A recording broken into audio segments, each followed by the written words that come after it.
I dub thee a nerdy knight of the round, sworn defenders of all who oppress the nerd. Now, onto the round table. Listen to what they say, for their words will guide you.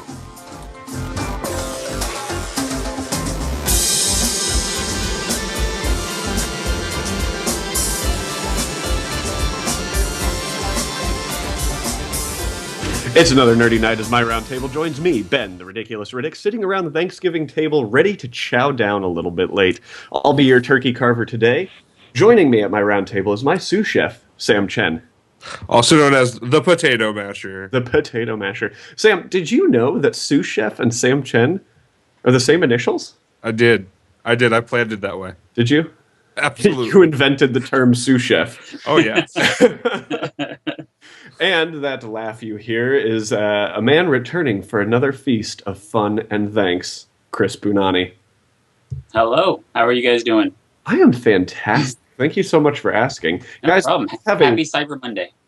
Yeah, happy Cyber Happy Monday. Cyber Monday. We have an excellent show planned for you tonight if we can actually get past this part of the show this time around. Just so you know. We've had some technical difficulties, but we're going to make this one work. Third time's a charm. I don't know how... I hope this is actually 2 times a charm, but who cares? I was going to say. Anyways, we're going to start the show with the same way we always start the show, and that's with our active quests. For those of you who are new listeners, active quests is where we talk about the nerdy things that we are doing in our lives right now. And I always like to start off with my guest, my special guest, Chris Bunani. What are you doing? Our guest? Thank Our you guest? for telling me that I'm your special guest. Oh, I like that. I'm special. Makes me feel good. No, I'm doing good. Good long holiday weekend with no schoolwork at all. Not really. Lots of schoolwork. I was building a fun device here. Hopefully, it's something that will catch on all over the world. It's called a wave motion power generator. I've been working on it for a little while now, and finally have a working prototype of one. Sent it in, and gathered all my experimental data, so it's finally over. I'm just finalizing the paper now, and this Friday we get to present it in front of a board and all that fun stuff. But I'm looking forward to the day you put out the oil companies. Listen, if get a huge contract from them. Listen, I'm already hoping to work for a company. I'm not going to say which, but it's getting a government grant for it, so it looks like it's going to be a promising future.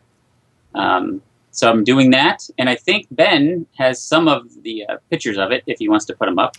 Oh, yeah, I do. Shit. If not, no big deal. You guys will figure it out at some point. It's a thing that does this thing, and then it's just other it thing oscillates, does a thing. And every time it oscillates, it pumps water, which turns a turbine, which creates electricity. It'll be in the show notes when I put the blog post together on nkrn.org. And it's phenomenal, and if it works out really well, we're really excited about it. So I'm doing that and binge watching Jessica Jones. That show. It's been great. I'm not done with it yet. Hey, do you remember that one part, Chris? La la la la la la la. I do. Yeah, the third episode when you know who did you know what to you know who? Oh my god, crazy! That was just couldn't even believe it. No, Jessica Jones is pretty awesome so far, though. I've been pretty happy with everything that I have seen. I'm enjoying it thoroughly. I'm excited because when I watch it, I'll get to watch it in 4K. Ooh, that is nice. Sam, tell us about your active quest. Well, so my active quest was cooking Thanksgiving dinner, which by right now I've cooked 2 Thanksgiving dinners. I usually do like a before Thanksgiving dinner. Sam and fancy. Not yeah. Well, so I do one for friends. I used to do it like, Wednesday night, so I could do Black Friday shopping. Mm-hmm. And then it kind of just kept getting pushed forward. So it's now at like Saturday night before. Just to make it easy for like everyone to attend and give me time to cook. So that's been good. And then like that same Saturday, my parents are like, "You want to come over and cook on Thursday, right?" And I was just like, fine. I'll make a turkey. That's about it. So I made that. And then also in Las Vegas, it's been very cold. So I just got this onesie like Okay. 30 minutes ago. Delivered. I was waiting for the explanation of why it looked like one of your active quests should be not trying to be slain. Well, I guess not trying to be slain. I'm just, I was waiting. There's the show title for this week. Nerdy Nights Radio, episode 17, Trying Not to Be Slain. Look, you know that like sheep and wolves, or wolf in sheep's clothing? That's what I'm trying to do for us. I want to get into that dragon den. We'll find all the gold.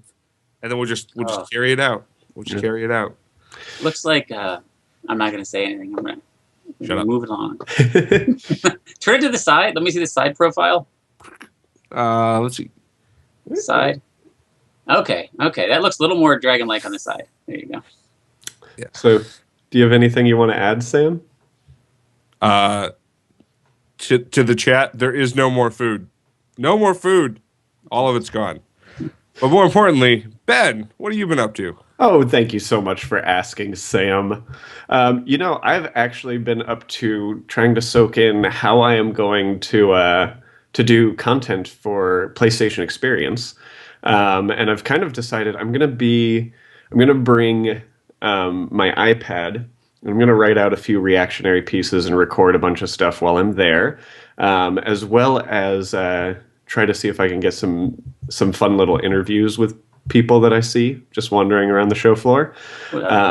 There is some pretty cool stuff that seems like is going to happen. Like one of the panels that I'm really excited about seeing is Naughty Dog is doing a performance capture panel with Troy Baker, Nolan North, and all those people. So I'm really... Cool. We're going to capture Nolan North like flying around. Yeah. So it's. What game's it for? No, what game is it for? They're going to show off some Uncharted 4 stuff. Okay. Yeah. Just making sure. So it's Neil Druckmann, Nolan North, Richard McGonigal, Troy Baker, and Laura Bailey that are going to be there. So I'm super stoked about sitting down and watching that. And that's going to be Saturday. So I'll probably have some reactionary piece written hopefully around 5-6 o'clock that evening, just on that panel, because that looks freaking awesome. So that's kind of the thing I'm most excited about. But I think that's a good place to stop. I think we should get into our first topic, and it's a pretty big topic. Some people might say it's kind of nuclear. 100 hours long. The size of this topic. Chris, what's your topic for this week?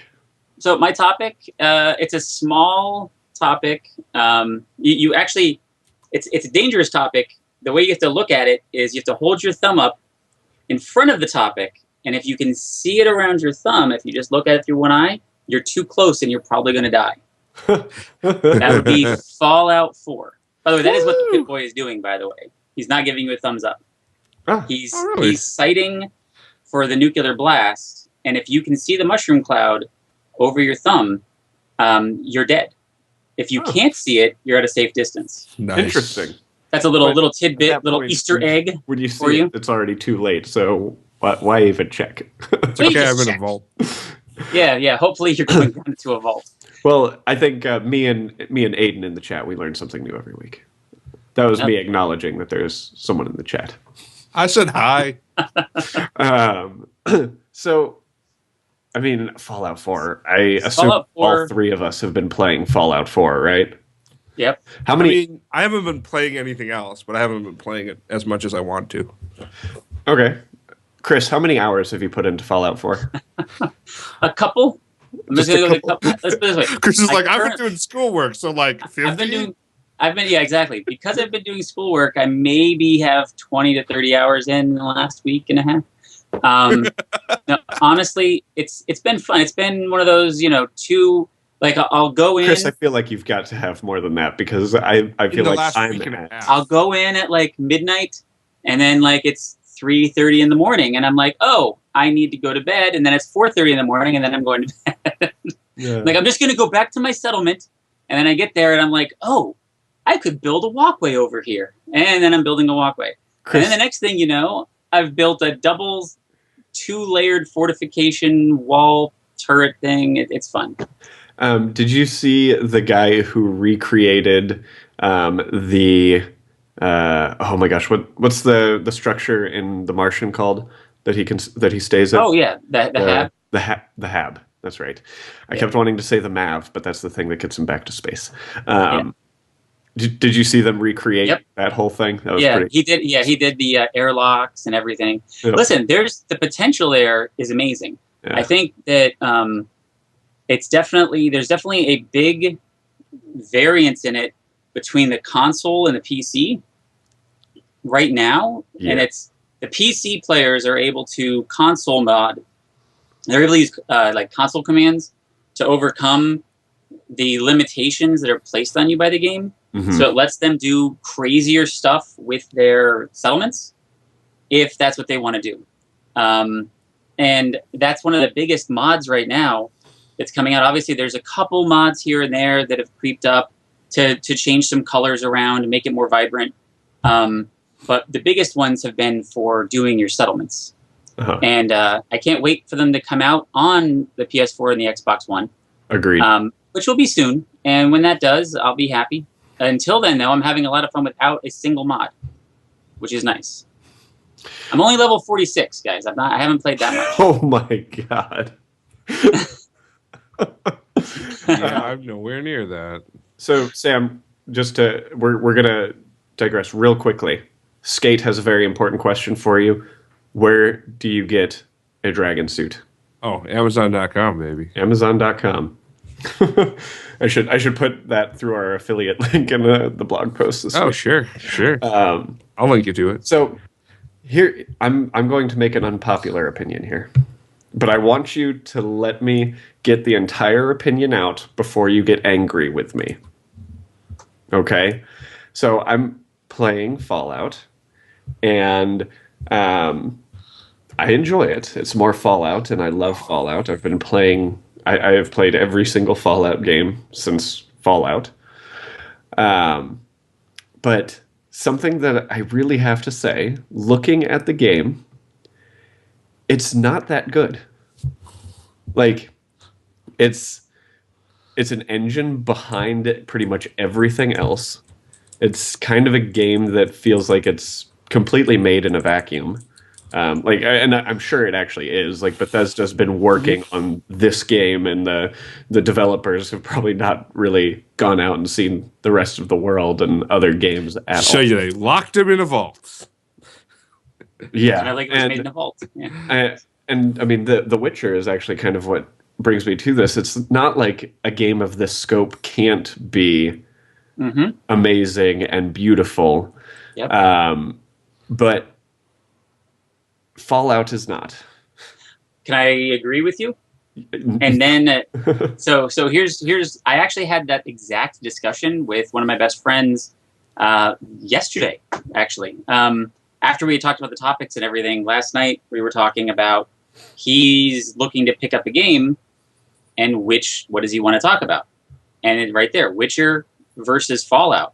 Mm-hmm. And I said, if you want something with a more immersive storyline, a more streamlined story, for as crazy big as it is, but a storyline that feels like you actually are accomplishing something, Witcher is hands down better than Fallout. If you want a game that allows you to do whatever the heck you want, no matter what, that's Fallout. Yeah. And that's been that way with Bethesda back. I mean, Skyrim is the end all be all, but Skyrim wasn't the best RPG. Most people I know did not even finish the main storyline. They were super diehards and finished it and then went back and finished it again or something crazy. But most casual gamers did not finish the main storyline of Skyrim. So let alone with Fallout. Yeah. I have a feeling that will be my problem with Fallout, is that by the time I've progressed or played enough of it to get close to even finishing, like, Division will be out, or new content for Destiny will be out, and like it's going to go on the back burner. Well, I think you can finish the content if you just stick to the main storylines within a certain amount of time. You can force yourself to finish it. and it's a compelling storyline. But that's never how I've played any of the Fallout games. Like Fallout 3, when I played through it, I think I kept doing all these side quests and getting all this other stuff done, and then I hit like level 50, and I'm like, I haven't done any of the main story. So I had to then go through all the main story, which was incredibly easy at that point because I was way over the recommended level. Yep. But that's one of the things that I love about Fallout. But I feel that's like fun. This is very similar to the same story as Fallout 3. It's like, oh, I lost a family member. Now I'm going out into the wastes to find them. Well, it is different. Like once you start unwrapping the story, there's more levels, and it's a good storyline. It's just not.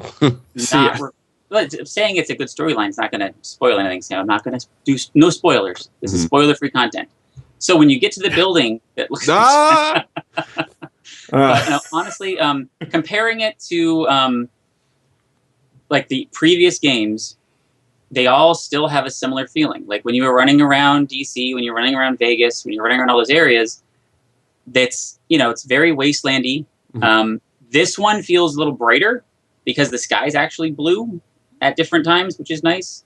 But it doesn't feel like they've updated their engine, I think, to your point. Well, no, and the next gen. The same. I believe it's the same engine that Skyrim is run on. Yeah, it's got some buggy stuff in it with item placement, obviously, because I've been building settlements. I currently have I literally have a building that's floating on midair.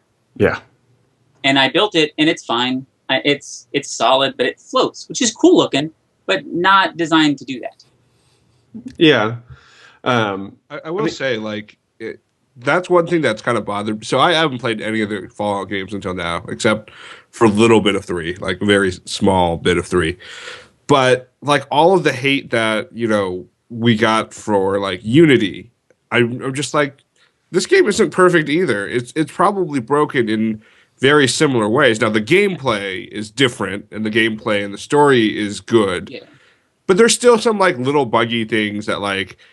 Well, I think if you play a Bethesda game and you like Bethesda games, you're used to certain weird buggy things. Yeah. So, but why are they allowed to have a pass? Yeah. I guess that's my question. Well, do you feel because they have a hardcore fan base, and every game that people bitch about because it's buggy has a hardcore fan base that says they don't give a shit. And the biggest problem is if you're comparing something like Arkham Knight's bugs on the PC to where they had to refund everybody who bought it versus Bethesda, and this is two things. One, the people who play Arkham Knight are playing it to play Arkham Knight and finish Arkham Knight, and that is it. Yeah. The people who are crazy obsessed with Bethesda are playing it to live in the game, and they're willing to forgive it because of that ability. You can't compare the scope of something like the Arkham Knight versus Fallout, like what you can do in it. But again, there's a game out that doesn't have these like frame rate issues that, and it was made Fallout has. Exactly. Well, that's why Witcher 3 is probably one of the best games this year, if not like it's in the top 2 or 3 games of this entire year. Yeah, it needs to be. People need to remember how good it is. I absolutely agree. I still haven't even finished The Witcher, and I agree with you're that. Crazy. Go finish it. There's just so many other games out that. But I mean, like, I just don't. I enjoy Fallout. I'm going to continue it's playing. It's a game though that I'm at the point now with it where I can go beat it. And I don't feel like I'm missing anything. I'm at that point where I'm just kind of going to go through the main story and finish it, and then decide if I want to come back and do some crazy stuff. Yeah, like you can do the whole thing without picking up a weapon or whatever. There's people who do playthroughs of all sorts of games like that, so that'll be fun. I think the interesting thing about Fallout is it's a game for really like that was for really hardcore gamers and is now just becoming more mainstream. Like, yeah, for a lot of people, 4 is going to be their first Fallout. Like for me, I mean, I've been playing a lot of Fallout games and I love I love the world of Fallout. But I mean, there's so many people where Fallout 4 is their first Fallout experience. I mean, even when I was talking to you originally, Chris, you said you didn't play much of Fallout 3 or New Vegas, right? Mm-hmm. Yeah, no, I didn't have opportunities to do it. Yeah. So, I mean, I find that more than I wanted to. I find that really interesting. And I mean, maybe that's why there's more vocal people about the issues with Fallout and Bethesda. But I really do hope that in the future, for like the next Elder Scrolls game, that we need an engine. We just need to they need to update the game engine to next gen. It needs to be 100%. I mean, they did, and there is differences. You can see them graphically, but it's not enough. People really want the polish. And they really want, like, if you're going to put a crafting system that in depth, it needs to be better. It needs to have been tested. There needs to be ways, if you're going to make it so that a settlement is this specific area, why is this antenna unmovable? Yeah. Why is it wide? Mm-hmm. Let me move it. Let me move X, Y, or Z. If you're going to have me have that ability, give me the ability. Right. So, and that's, and the processors can handle it. Absolutely. It doesn't make any sense that they can't handle it. Yeah, exactly. Because you're literally going into like a console mod when you're doing it. When you do, it feels like that. You can see it's like, oh, element here, element here. Just open the other elements for me to modify. Exactly. I agree with you wholeheartedly. And I do feel like at least Bethesda is one that does seem to listen. Mm-hmm. So we should be getting some fairly really decent good updates. Skyrim. I want them to bring this kind of a settlement building option into the next Skyrim. Oh gosh, me too. People will not live in the real world anymore. They will live in in Elder Scrolls. Right. If they put that settlement type building options in, where every cheese wheel you pick up actually does something. Do you have a reason to have your room of cheese? It will actually, people will flip. Yeah. It would be the best thing. They would sell out more than Fallout already did. Can we talk about how much I love the Pip-Boy? Oh, come on. Like the app? Oh yeah, Pip-Boy app. That is, talking about functionality with outside apps, I think the Pip-Boy is one of the best. Yeah. Like fast traveling with that while playing the game is the quickest I've ever seen any app work. It's amazingly good. I mean, honestly, I use it just to navigate. I use it to navigate. I'm like, if I need to go south, I'll just turn, and the app will follow me. Yep, it's great. It's really cool. I want to close out this topic with one question for you guys.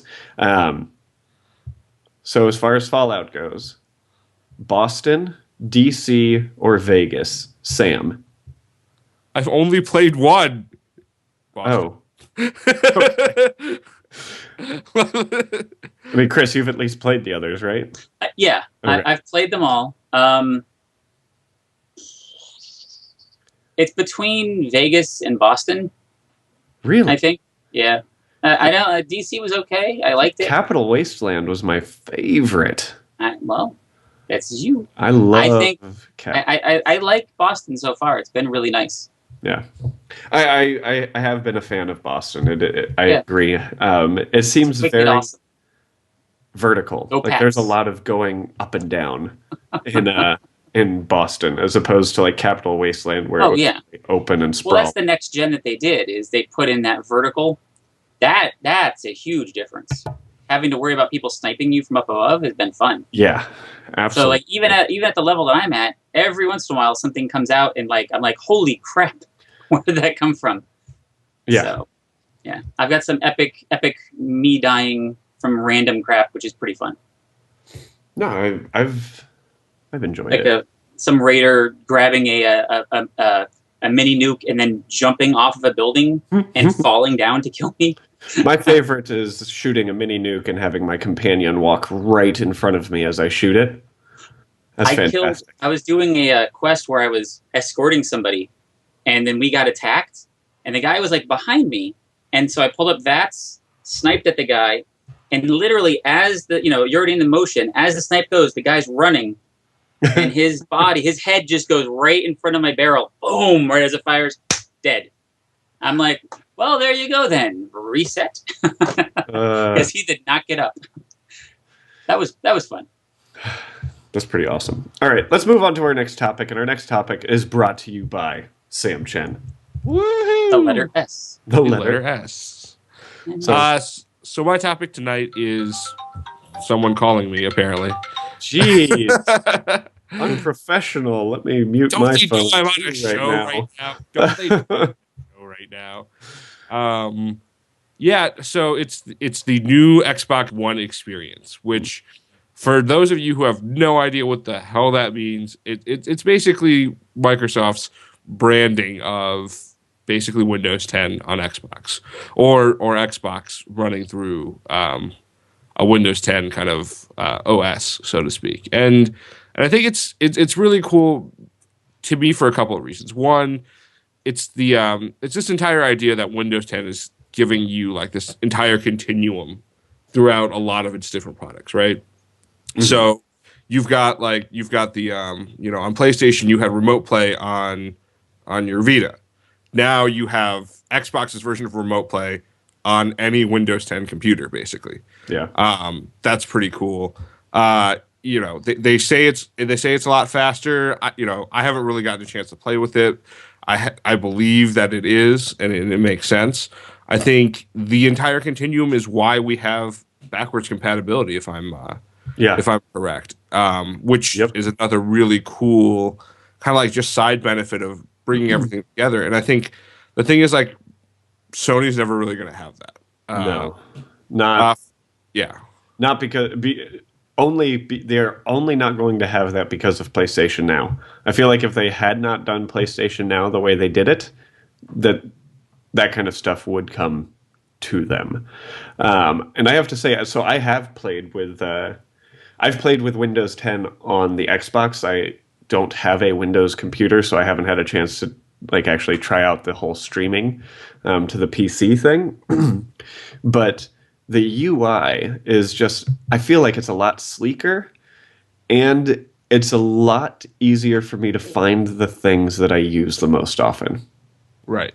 Which is really important to me because it's the device I use for most of my streaming. Like that's what I actually use for most of my entertainment more than I game on it. Right. But the fact that I'm going to be able to go back and re-download some of my 360 games that I purchased digitally and maybe finish some of them that I didn't finish, or just go back and play Mass Effect 1 again, it's going to be really, really nice. I mean, I think the biggest part for me is that, I was actually hoping for a little bit more. Like when they first announced Windows 10 on the Xbox, I was like, I will actually be able to run Windows on an Xbox. That is cool. Yeah. I'll be able to do it. It's not that. It's not that. It may get there someday. That could be kind of cool. But I just think it's so much more convenient for people. I know like the three of us play Destiny all the time online.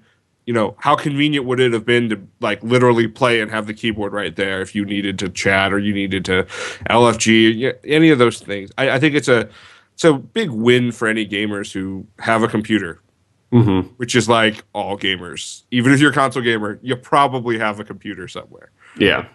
I will say this. This is an interesting part. They did retire, I think, like hand gestures or gesture commands from they from Kinect, it's like the only thing that you can use now is the voice commands. Which, to be fair, I mean, as we all use the device that shall not be named, she who must not be named. She who must not be named. Voice commands. I only ever use the motion capture on the Kinect to look for ghosts in my house.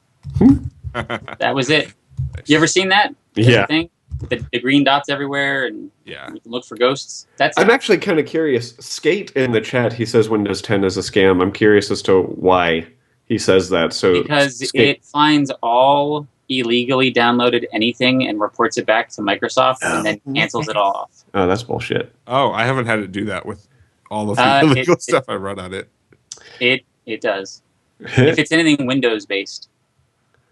Gotcha. Office. It should eventually crash out your Office then if it's not legit. We'll see when that happens. What's interesting is the Windows 10 on the Xbox has added a lot of features that PlayStation added most recently. For example, like this one isn't even recent. They added game hubs, which if you're on a PlayStation, if you scroll to your game and then you hit down on the D-pad, it opens up like the game. It brings you to all of the DLC. It shows you your friends who are playing it, the trophies they've unlocked, and all of the stuff relating to that game just on your dashboard.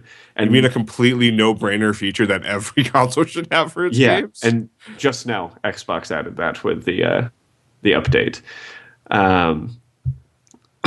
The other thing that they added was the ability to essentially customize your controller. So the universal controller settings. Yeah, so you can change like what each button actually does. Which I don't really understand why was not a feature before. Like I don't understand that why in a gameplay context why like every single game doesn't just interface with your console settings and figure out how it should. So I think that it's just not something that they care about. That they didn't think about, because think about it this way. I mean, the people who do that now, like with the customizable controllers that you can program, they weren't that big until this generation. Yeah, like, I mean, they were popular. Most of it was this: the people who create each game play the game extensively. They test the game extensively. The people who are playtesting it, if the buttons aren't working, I've never had a game. I would say never.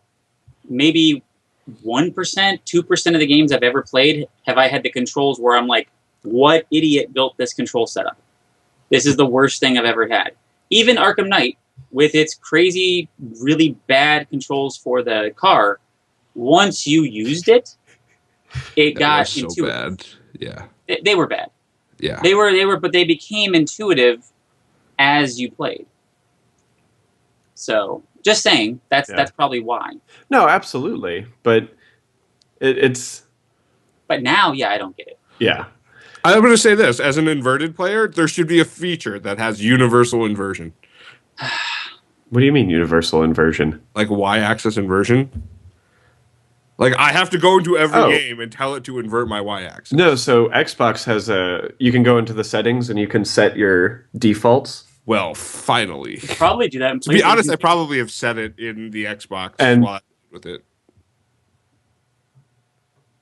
What? I said you can probably do that for PlayStation as well.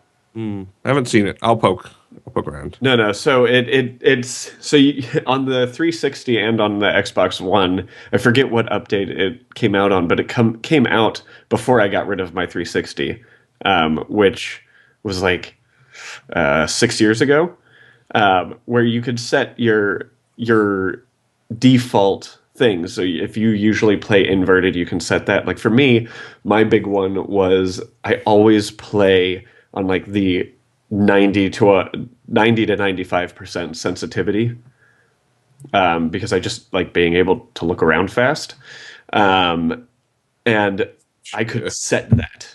I could set default my thing to 90% sensitivity, and every game I went into, I didn't have to go into the settings, and look inversion was one of those settings. So I assume that the Xbox One has that, and I assume that the PlayStation has that, because I don't actually find myself tweaking sensitivity on my PS4. Well, I mean, the PS4 controllers are just better anyway. So. Well, yes, there is that, but I mean, I feel like I have set that on the PS4, but I could be wrong. I could be completely.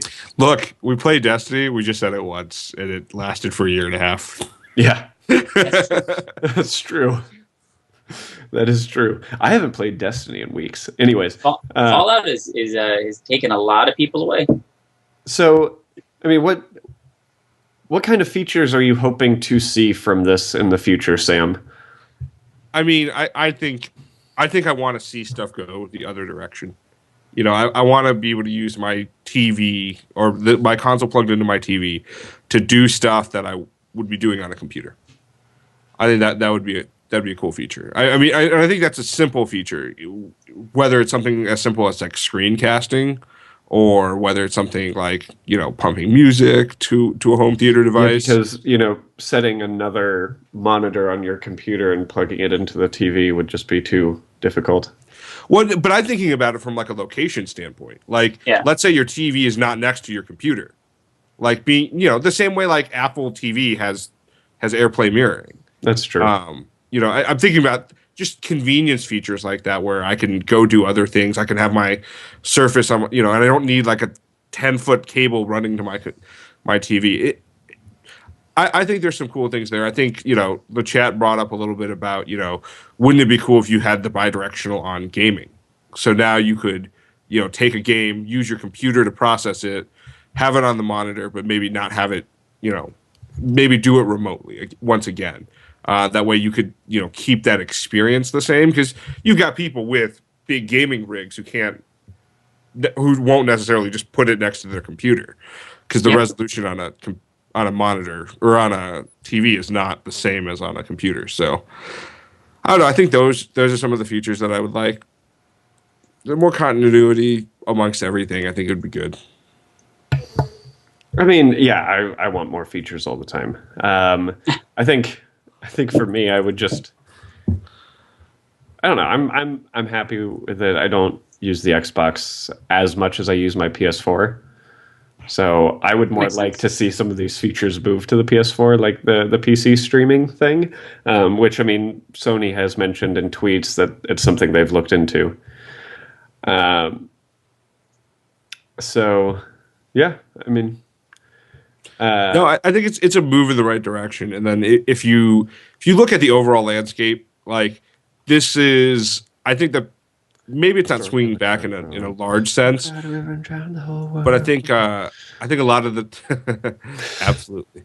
I think a lot of the shift also comes from the iOS OS X landscape too, where more and more as a Mac fanboy, as an Apple fanboy, I'm like, look, this Windows system works together very well now, and things integrate well, and you know, hell, if Cortana comes to Mac before Siri comes to Mac, that'd be hilarious.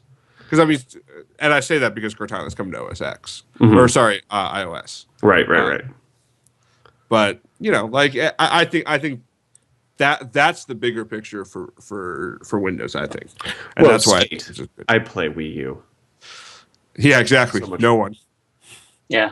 Oh, like 2 people. It's okay. One of the we're sitting around right after Extra Life, and you know we have like a couple hours to kill before I had to go to the airport. I'm like, Ben, let's play the Wii U. Yep. It's like I haven't gotten to play it. Let's play it. This is true. We played some Mario Kart and we played some Smash Brothers. Sam, is there anything you wanted to wrap up this topic with, or did you want to move into the next one? Let's go to your topic, since we've got hopefully Citizen's still on to figuratively joust. He is on. Speaking of joust, no. So my topic for this week is all about reviews. Specifically, I thought we'd talk about video game reviews because, you know, I wrote a piece way back on the website when the website was called Ridiculous Rants about how score doesn't matter when it comes to reviews. So I kind of want to hear from you guys what your opinion on reviews are, and to kind of start everything off, Chris, I thought I'd ask, do you even read reviews? Movie reviews? Movie reviews, not video game reviews? Video game reviews, I always take with a grain of salt, and I usually watch who it is that's doing the review. I'm very, movie reviews, I go to Rotten Tomatoes, because they poll hundreds of reviewers from all over the country, and they give an average of what everyone did, right? Why don't you just use Metacritic? No. Metacritic's horrible. That's a whole nother topic. It is. Metacritic is always lowballs everything. But for video games, I actually have a tendency to go back, and before I will actually give credence to a review, I look at that person's previous reviews and see if I actually agree with it or not. Then I will go and read the review and let that help formulate my opinions. I do more because for me, it's this. If I'm going to spend $60 and a huge portion of time playing this game, my investment into it is much more than, say, a movie. A movie, you could still spend $60 or a date night and going out and all that kind of stuff, but your time allotment's not as much. Right. Here, if I'm going to play, say, Fallout, it's tons of hours. Even the smallest game is usually, say, 20 hours worth of your time put into it. So if I can take an extra 30 minutes or so before I really read a review and make sure that I'm reading it from somebody who's I feel credible, right, I do that. Okay. I mean, I think it suffers. Like, to me, I'm much in Chris's boat. I'm going to throw food reviews in here. Like, for Rotten Tomatoes, I love Rotten Tomatoes, but I don't use it. I use it in a very like specific way, right? So anything 90 plus becomes like if I wasn't considering it, I'm now considering it. Right. Like anything in that range. Generally, I have had a lot of success with those kind of movies. Yeah. The biggest one I think that I was surprised by when like it first came up was the Lego movie. Like my sister was like, "Let's go see the Lego movie." I was like, and then it was like 93%. Okay, that might be worth watching. And the Lego movie was great. I will also use it on the low end. So like anything below like 30%, below 20%, like 40%. It's gonna be a stinker. Like I don't like. Maybe if I like know the franchise and for some reason I really like it. Yeah, but if there's 150 critics saying horrible across the board to give it a 30% rating, as opposed to video game critics where there's a handful. Right. You still only get a handful of reviews. Yeah, and then like in the middle of the range is something like Spectre, the new Bond movie, right? Like I think that's floating 50-60%. And you may even be rotten in some whatever. That's enough for me to still want to watch it. You know, like it's in the middle, right? I'm a Bond fan. Spectre is 64%, by the way. It was decent. I checked last week. Wasn't the best thing ever, but it wasn't horrible. It was a Bond movie. Yeah, and it was beautiful. So to Ben's point of like, does score matter? Like, no one I know would be like, oh yeah, like a 3-star Yelp restaurant, let's go there. Like, so, Sam, you didn't actually answer my question. You said, I asked, do you read reviews? Not do you look reviews? At the scores. Do you actually read reviews? I read reviews. So specifically in gaming, I tend not to read reviews. I will watch reviews. Okay. I'm very much dependent on like a video review to kind of carry me through the thought process. And I think part of this is how everything breaks down, right? Where in a movie review, you're looking at like the storyline, right? In a video game review, it's like, here's the frame rate. Here's how the polygons intersect with each other. Here's how the audio sounds like when I'm wearing a $20 pair of headphones versus a $30 pair. Like, I do not know where you read video game reviews. But neither do I. The game reviews that you're reading and the ones that I'm reading are completely different. I'm just going to say sometimes there's specificity in video game reviews that I just don't care about. And it's easier in different reviews, different people. This is what I was talking about. Back to what I was talking about. Find the reviewers that you like and read that review. I actually really like the way Agent Hardwire in the chat looks at reviews. She says she goes on Metacritic and then reads the negative reviews and see if what they take issue with is something that would bother her. So I this might work in the Metacritic setting, but I found myself falling into this trap on Amazon, right? So you go on Amazon, you find like the top rated product in the product category, and you read the bottom like 5 reviews, right? Or whatever the top negative reviews are. And you realize, oh, like, yeah, this could bother me because I'm like that and this and that. And the problem is you're reading like 10 reviews out of 6,000 positive reviews. Right. Like you can't weight positive and negative that way. Now, that might work on Metacritic. But I think, I mean, for what she's doing, I feel like that would work better on something that is more middle of the road review wise. Like if it's something that has 6,000 reviews and 90% of them are 4 and 5-star reviews, then I'm not going to really pay that much attention to the 1-star reviews. Usually the 1-star. I mean, the Amazon thing is completely different anyway, because normally the 1-star or no-star reviews are, it didn't come, or mine came out of the box broken, and the customer service was bad, or something stupid. Yeah, it's not a general thing. So, I mean, the next thing that I kind of wanted to talk about that was kind of answered. Do you ever just skip the written stuff and look at the score and just go off of that? Sam, I mean, is that something you would find yourself doing more with a video game? So I think, okay, so what I found for myself with video games is I'm always looking for a specific video game. Mm-hmm. So in that context, I'm always probably digging deep enough to get like a good, cross section of the reviews. So I'm probably reading it more than just looking at the number. I mean, and I think again, this is again my Rotten Tomatoes theory again, right? So if it's a 9.5 and above or a 90 and above, like it's probably worth considering to begin with. So I'll dive deeper. But again, if it's a game I'm looking for, like I'm going to go in and dive in. Absolutely. Right. Chris, how about you? Is that something you agree with? Yeah, I mean, it comes down to if it's a product that okay, so video games, for me, there are certain games you already know I'm going to get. Mm-hmm.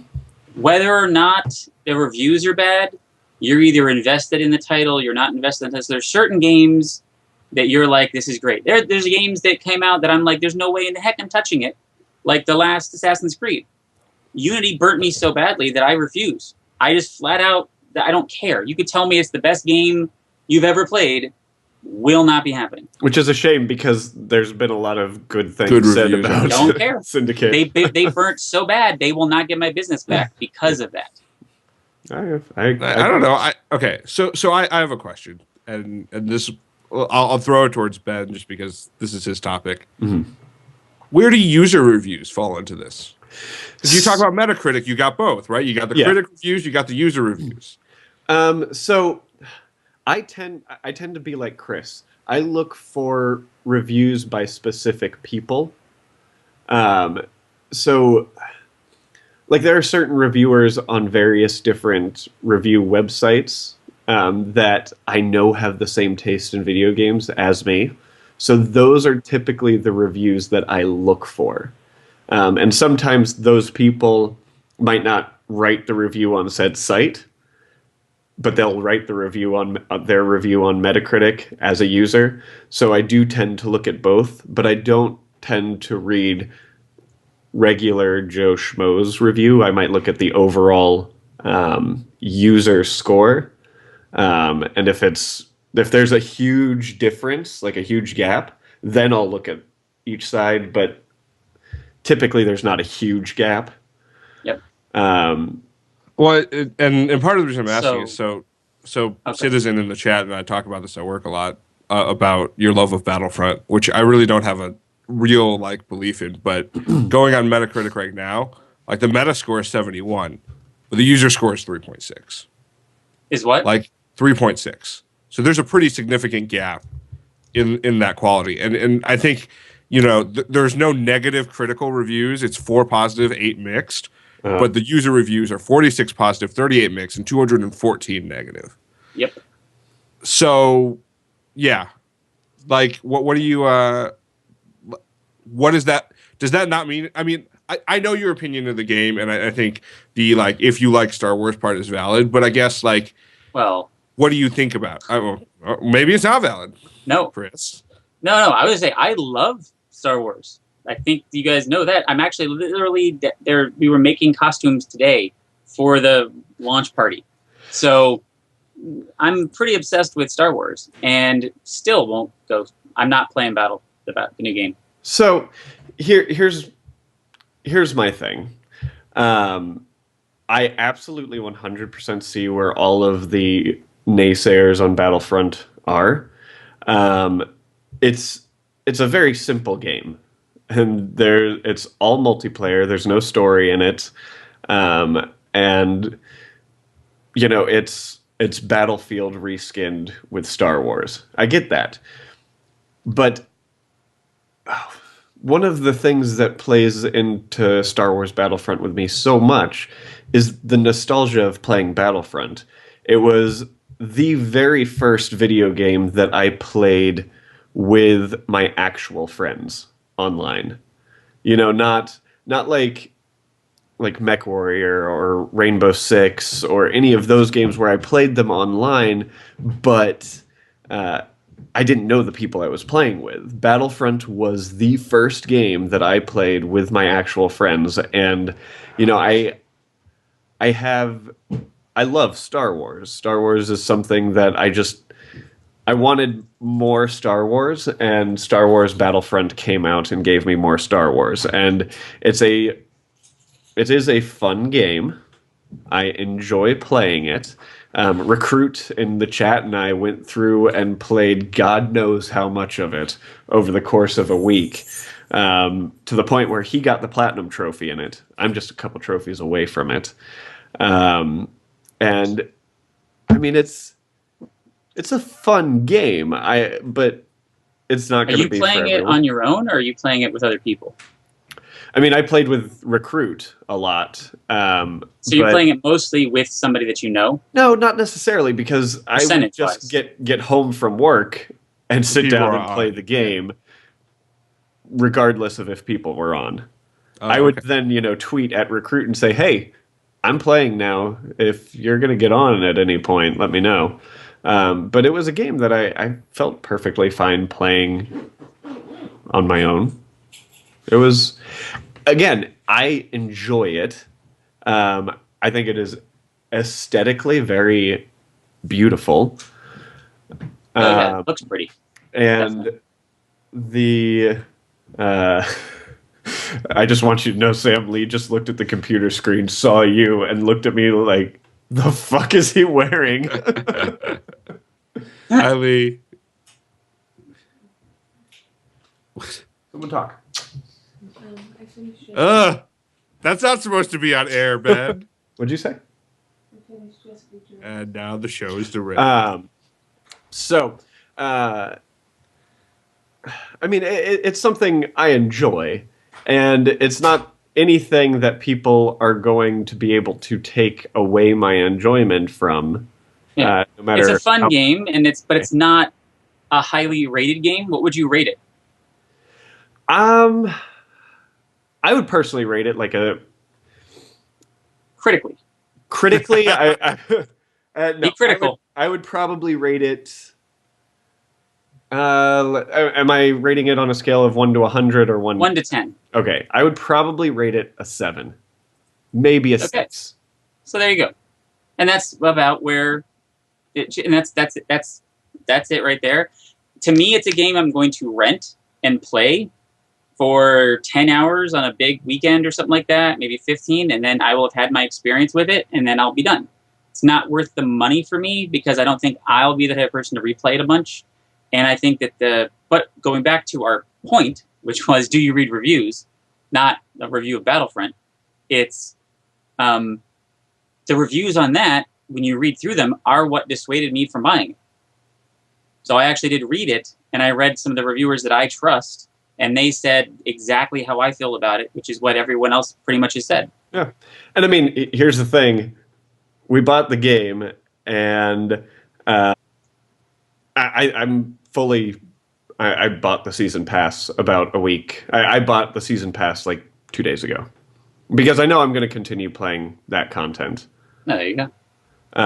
So I'm looking forward to see what other content they bring to it, if it makes it better. Because essentially, each expansion that they're bringing is almost the size of the game itself. Because there are 4 maps in the game right now, and the expansions are supposed to bring, I think, 12 or 16 new maps. Yeah. There you Okay. go. So there are 4 maps in the game, but let me make sure that this is understood. The maps are fucking huge. Okay. I mean, they are ginormous.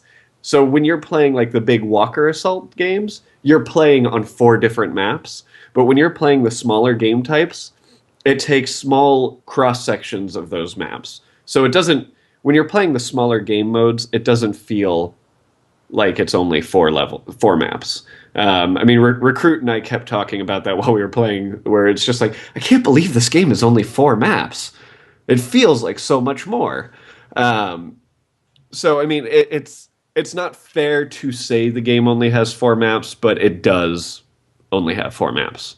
Technically. And Recruit said technically it's 12 technical maps that they're adding to the game, and there's a free one coming out tomorrow if you pre-ordered it, Well, there you go. which we I did. really want to play Rainbow Six Siege. Oh my god, that comes out tomorrow too, which is very exciting. I need friends to play it with. I pre-ordered it and it's downloaded on my console right now. Wow. I'll be able to play it after this show. This I is will. exactly what happened when I got Star Wars. Well, the show's over now, On the folks. show and- that I was able to play it. Ugh, can't wait. Okay. Sorry. Anyways, so real quick before we end the show, I want to ask you a question.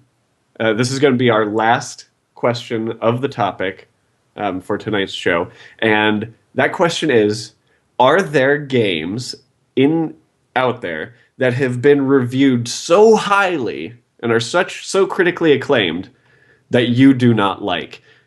Chris, I'm going to start with you since you're the guest. Whew. Where do I come up with a list? Yeah. Wow. I'm going to Metacritic and looking Games for that high were scores. reviewed highly. So here, I can tell you immediately what mine is. yeah. Please So- don't make the guest on the spot there, since I don't know. The game that I find is absolute stupid and just not fun, and I don't enjoy. Everyone else loves, and every single game that's come out, I feel it's gotten a 10 out of 10, is GTA. I absolutely hate GTA games, and I don't understand why so many people like them so much. They're just not games for me. Okay. I feel like they're some of the most overrated games that are in existence. Sam, is he talking crazy talk over there? Yeah, it's a little bit of think he's- crazy talk. Talking So- crazy talk. I would say then, highly rated game that was not a good game for me would be World of Warcraft. actually Halo. Just kidding. Halo. Okay, I mean, I feel Not deserving of the ratings that it got. You have Not the said that original, to me so but much. the more recent Halos have not lived up to what I felt they should. I don't like the physics engines. I don't like the hitboxes. I don't like the hitting. Most of the first-person shooters. Yeah. What is this? The one that just came out? Call of Black Duty. Ops 3. Yeah. There you go. Don't agree. Don't like it. Yeah, I mean- Fighting words. I don't mean, like here, Call of Duty. here's the thing. Like, I don't really have anything on this list because, like, there's a bunch of there haven't been any games that are. I'm looking through this that are on this list that I've played and felt like were overrated. Like, there are games that I won't play that are rated very highly, like NBA 2K16.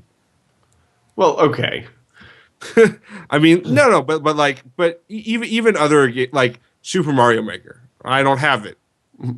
Probably is pretty good. I don't know, like, Candy and then- Crush. and then, Flappy like, Bird. Well, no, but like I can't knock something like The Witcher, right? I have legitimately not played it, and any issue I would ever have with The Witcher would have to do with the amount of time it takes to play the game or how expansive it is, and that's really not a good criticism of the game. No. So, like, I'm taking a pass. I'm taking a pass. Wuss. Whatever. You wimped The out. Ben Riddick game is the one I don't like. The Ben Riddick game. Yeah. That one 10 out of 10. 10 out of 10, I think. Yeah. Well, I mean, that's kind of all of our topics for the show because Sam and I threw around the idea of, oh, let's figure out a joust topic. And then we didn't come up with a joust topic because we had technical... Tweet us a joust topic for next week. Yeah, absolutely. Tweet us a joust topic at nerdy_nights on Twitter. And I can't see. With that. Or you can put it in the chat, and I'll put it in a joust for next week because I already have the show outline for next week kind of set up. So I think that's a good place to end. Recruit is telling me that he did a topic, and now that I think about it, I feel like he might have tweeted it to me. So let me just 2 weeks ago. I'm gonna need to think about that topic actually because no, we're finishing. I need to go to the bathroom, and I'm in a onesie. This is going to be some work. I will do that topic, Recruit, just not this week. Anyways, guys, I think that is a good place to end our show tonight. I am going to drag this ending out as long as possible because Sam needs to go to the bathroom, and I am an asshole.